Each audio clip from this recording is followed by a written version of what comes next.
Bonjour, je suis Claire Snegarov et voici un nouvel épisode de notre série sur le changement climatique et le développement durable.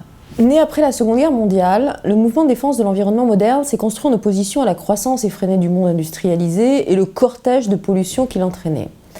Il y a eu les premières lois pour protéger la qualité de l'eau et de l'air dans les années 50, la prise de conscience que les pesticides empoisonnaient aussi les plantes et les hommes qui les mangeaient, et l'établissement d'un jour de la Terre, par exemple, en 1970 aux États-Unis. Et à chaque fois, il y a eu des détracteurs pour dire que ces mesures se faisaient aux dépens de l'expansion économique. Même aujourd'hui, quand plus personne ne peut sérieusement remettre en doute la nécessité de combattre les plus destructeurs de tous les polluants, les gaz à effet de serre, pour beaucoup, ceci est vu encore comme un sacrifice qui implique une perte en points de PIB. Pourtant, pour des raisons que nous allons explorer ici, l'apparente contradiction entre croissance économique et intégrité environnementale commence à ressembler à un faux dilemme. La tension entre économie et écologie s'est manifestée de différentes façons ces dernières décennies. En 1972, un rapport commandé par le Club de Rome à une équipe du MIT, intitulé « Les limites de la croissance », prédisait que si la population globale et le PIB continuaient à croître au même rythme, alors la fin était écrite, l'effondrement de l'écosystème mondial. Et pour éviter cette issue tragique, le rapport préconisait de ralentir la croissance de la population et de nos économies. La réaction à cet appel à la sobriété a été vive. Seule une croissance soutenue du type de ce qu'on voit en Chine depuis 3 décennies, par exemple, pourrait sortir des centaines de millions de personnes de la pauvreté, a-t-on répondu. En 1987, un autre rapport, le rapport Brundtland, baptisé « Notre avenir à tous », avertissait aussi qu'un développement durable, ce qui signifie répondre aux besoins actuels sans compromettre la capacité des générations futures à répondre à leurs propres besoins, que ce développement durable impliquait de poser des limites. Et il appelait aussi à ce que les pauvres obtiennent une part équitable des ressources, une idée que beaucoup continuent à voir comme un frein à la croissance économique. 2 décennies plus tard, alors que la menace du changement climatique commençait à vraiment se préciser, l'économiste Nicholas Stern a publié un rapport important en 2006 à la demande du gouvernement britannique. Il a calculé pour la première fois le prix de la lutte contre le réchauffement qu'il a estimé de 1 à 2% du PIB durant des décennies. Mais Stern a aussi développé une autre notion, le coût de l'inaction. Plus l'humanité attend pour réformer son système productif, afin qu'il rejette moins de gaz à effet de serre, plus le prix sera élevé. Il a comparé une action précoce à une police d'assurance, soulignant que pour lui, 1%, c'était un prix raisonnable. On a pris note du conseil de Stern, puis on l'a essentiellement ignoré. Et de fait, 35 ans plus tôt, les auteurs des limites de la croissance avaient prédit que les dirigeants politiques seraient lents à reconnaître que la planète avait ses limites et à agir en conséquence. Mais avec l'accord historique de Paris sur le climat, scellé en 2015, on a peut-être assisté à un changement de paradigme, une nouvelle façon de réfléchir aux coûts et bénéfices de l'action contre le réchauffement et à la façon de mieux réconcilier la croissance et l'environnement. Alors il y a au moins 4 façons de penser autrement les choses et qui commencent à forger la base d'un consensus exprimé dans un autre rapport publié l'an dernier et appelé « La nouvelle économie climatique ». D'abord, il est question de prendre en compte le coût réel des impacts du réchauffement qui jusqu'à présent ont été ignorés ou très peu évalués. Ceci comprendrait par exemple le bilan dévastateur sur la santé de la pollution, aussi à l'origine du changement climatique. L'Organisation mondiale de la santé estime que 3,7 millions de morts par an sont attribuables à la pollution, plus que la tuberculose, la malaria et le sida conjugués. La baisse de la production alimentaire est une autre externalité. Les scientifiques estiment que la hausse de 1 degré pourrait réduire de 6 ou 7% les rendements des cultures dans des régions densément peuplées du globe, en particulier en Afrique et en Asie. Autre chose, une augmentation dans la fréquence et l'intensité des événements météorologiques extrêmes va entraîner une hausse considérable en termes de coûts, et pas seulement en termes de vie humaine, mais en dégâts causés aux habitations, infrastructures, agriculture, industrie. Et comment calcule-t-on l'impact économique de dizaines de millions de réfugiés qui errent à travers le monde en quête d'un nouvel espace où vivre? Autre facteur majeur dont nous avons déjà parlé, c'est le coût de l'inaction. Les impacts sévères déjà constatés, sécheresse, mégatempêtes, etc., se mesurent en dizaines de milliards de dollars ou euros. En quelques décennies, on pourrait les calculer en dizaines de billions plutôt. Alors si on ne change pas la tuile qui manque aujourd'hui, on pourrait se retrouver à devoir changer tout le toit dans 10 ans. Dans une actualisation récente de son rapport de 2006, Stern a écrit « L'argument qui consiste à dire que le coût de l'inaction excède de loin le coût de l'action était pertinent à l'époque, il l'est encore plus désormais ».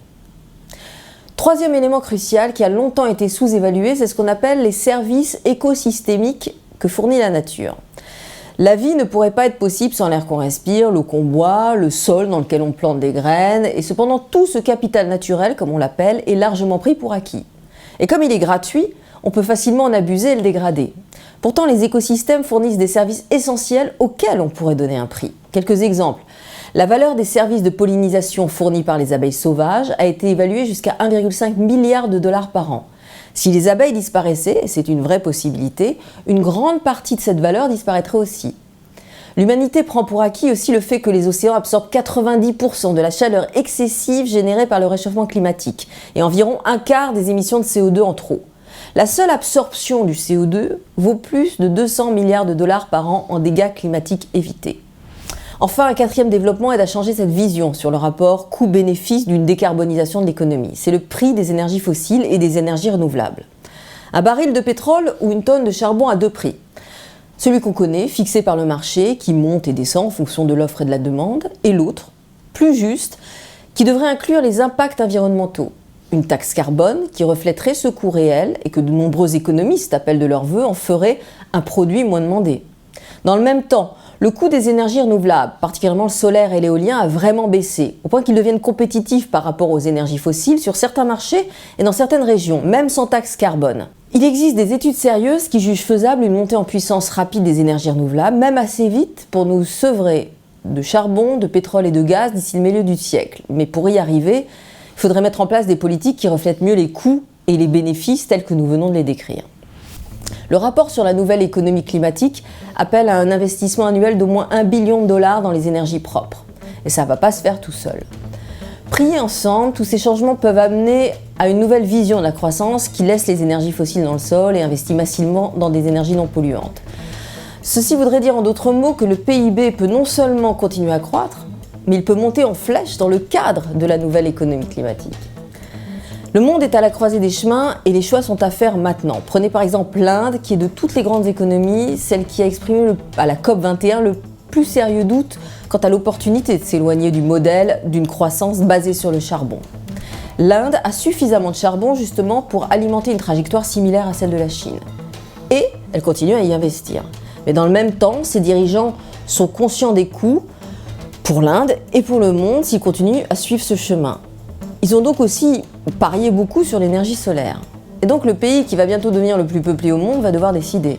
Sera-t-il la dernière grande économie dépendante des énergies fossiles ou la première à faire une plongée dans l'ère des renouvelables? Mais au-delà de cette idée de substituer un type d'énergie par un autre ou de stimuler la croissance par l'investissement plutôt que la consommation, nous sommes à un moment de la saga humaine où des questions profondes se posent à nous.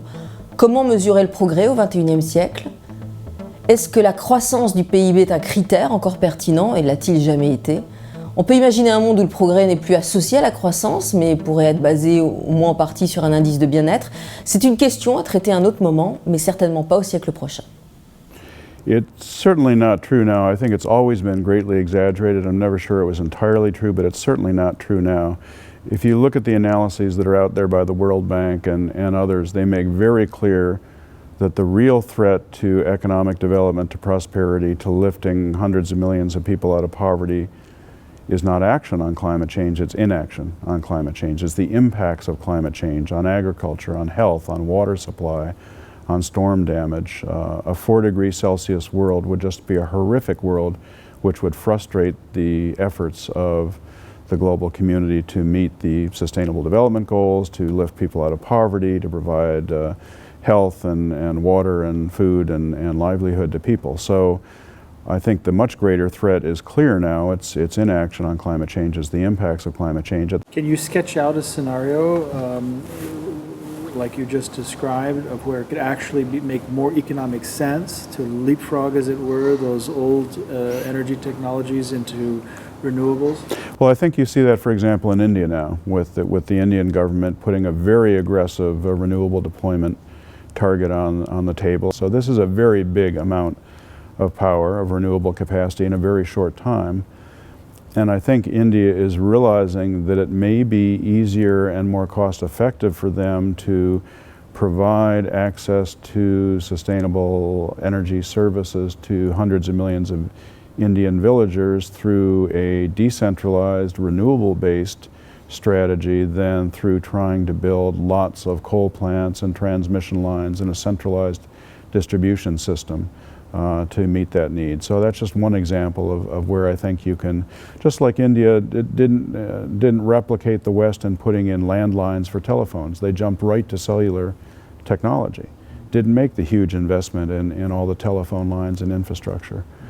Similarly, I think they and other countries are poised to leapfrog the sort of fossil fuel age when it comes to, at least when it comes to the electric sector, by shifting to a decentralized renewable based system.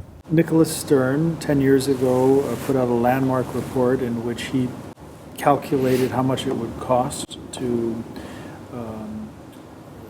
put the climate back into balance, and I think, as I recall, his estimate was between 1% and 2% of global GDP. Does that still hold true, or what you just said kind of changed the equation? Well, I think Lord Stern would say, if you asked him now, that both sides of the equation have changed, that maybe his estimate of the additional cost in terms of GNP for making the transition is less than it was then because of some of the shifts in the cost of these technologies. On the other hand, I think he would say that the likely cost to GNP and the economy of the impacts of climate change are larger than he thought 10 years ago. So the cost-benefit equation has gotten even more forceful. It's much more effective to take action now than to wait and try to take action later and suffer the consequences of inaction. And I think that it was a landmark report at the time, I think a seminal piece of work trying to put in mainstream economic terms what we were dealing with here. And I think that kind of analysis is still compelling, but I think he would be the first to say it's out of date. Quelques conseils rapides. Cette histoire est plus difficile à illustrer peut-être, sauf sur les services écosystémiques. Et à cet égard, nous vous conseillons un organisme de recherche sur ces services écosystémiques sous les auspices de la Convention de la diversité biologique. Ça s'appelle The Economics of Ecosystems and Biodiversity, donc en anglais TEEB, dont le site est très bien fait. Et puis nous en avons parlé plus tôt, le rapport de Nicholas Stern qui a fait référence. Là encore, ça mérite le détour. Je vous rappelle le titre, Economic Development, Climate and Values. Alors les points à retenir. Le premier, le moyen traditionnel de calculer la valeur en économie est basé presque entièrement sur la croissance du PIB et les gains de productivité.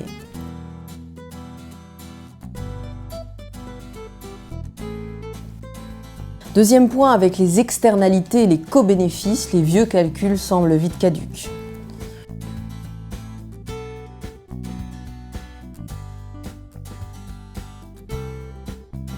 Troisième point, il existe un débat sur la notion même de progrès, les limites du capitalisme et le nouveau moteur de la croissance dans une époque de crise environnementale sévère.